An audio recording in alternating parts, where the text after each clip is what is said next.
Physical sexual intimacy is as needed and important in a healthy relationship as emotional connection and intellectual connection. If your sexual and physical intimacy has slowed right down or come to a grinding halt, this little hack can pattern interrupt and bypass your negative history and set you on a new positive path.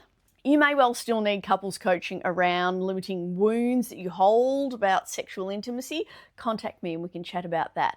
But this is just a lovely little NLP pattern interrupt and a way to kick-start intimacy safely. Together with your partner, work out what the minimal acceptable physical intimacy will look like for this activity. Is it going to be 20 minutes of cuddling naked in bed, 5 minutes of deep passionate kissing, or nuzzling and kissing one another's necks on the couch? Once you've agreed on what the basic physical intimacy will look like, next, plan a time once a week that you agree to have this intimacy date. Now, early in the evening's definitely preferable so that you're not exhausted just before bed. Here's what this does.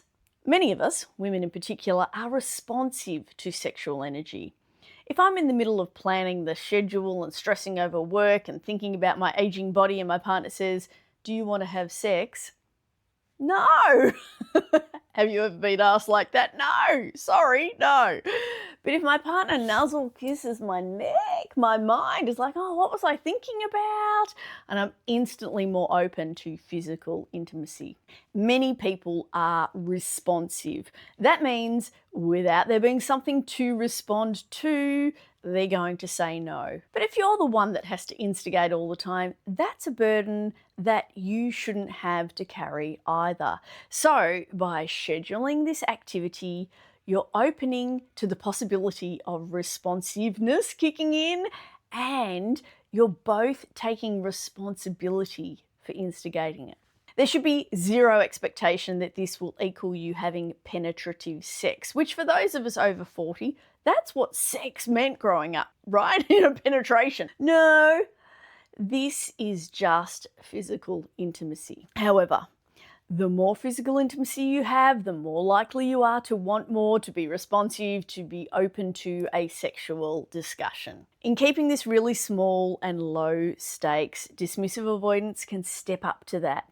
They know that if they do this, it will meet your needs, which makes them feel capable. Anxious preoccupieds can be less in their head, over-analysing, and more able to receive. And fearful avoidants will feel safer with the boundary, feel enough, wanted, and open to further exploration. Give it a go.